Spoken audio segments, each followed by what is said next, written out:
Welcome back to the SMT YouTube channel.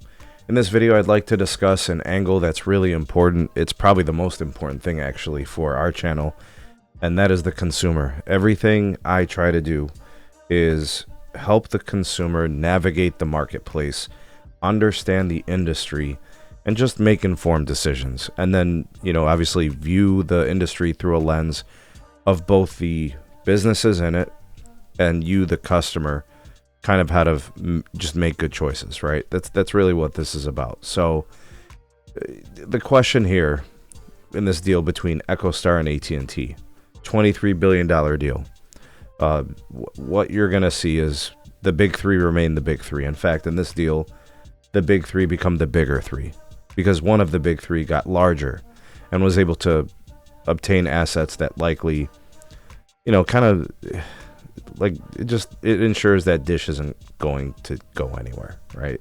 But it strengthens AT&T, one of the big three. So one of the things we have to obviously acknowledge, I don't think there's any argument, is that we're going to have a reduced number of mobile network operators. This is going to put a damp, cold, wet cloth on this whole thing about a fourth carrier, at least from the Dish side, EchoStar. You're going to see them decommission a ton of sites. You're going to see them look to move on from more of their wireless assets. They're going to be more MVNO than MNO, right? I think that's glaringly obvious. And they're the only company that's really selling themselves as a $25 unlimited plan. When you think about like Boost Mobile and them really trying hard to compete, people were really taking advantage of some really great deals. The industry obviously consolidates both in market share and in spectrum.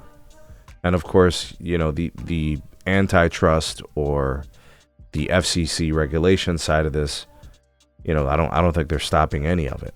So the loss of consumer choice is clear. It's palpable for sure. It's a blow to consumer options. I don't think anybody can argue that. We do have some things going on in the industry that are still good things, though, and have seemingly become strengths of the industry, and that's cable MVNOs. Charter with Spectrum Mobile, Comcast with Xfinity Mobile, they're as a combined big cable, they're really the fourth carrier. They have been able to sell themselves very well, offering the home internet bundle with the wireless service, free lines, heavily discounted lines, trade-in deals, and then bundled offers with home broadband, giving people discounts. I mean, that's better than Dish could do.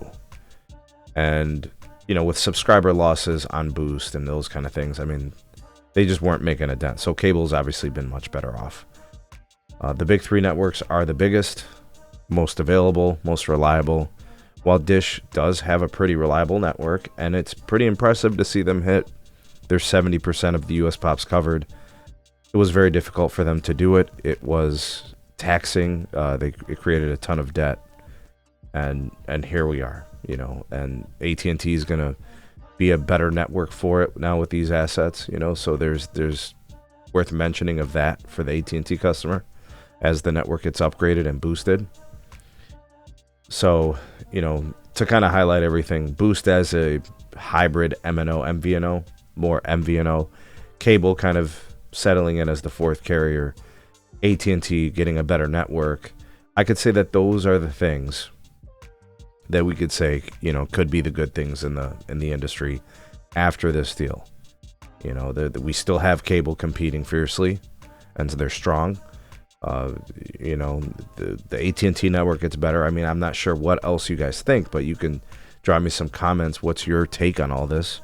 Questions, comments, concerns, welcome. I'll be looking forward to read those. Like, share, subscribe, check out some more videos. We'll see you guys soon on the next one.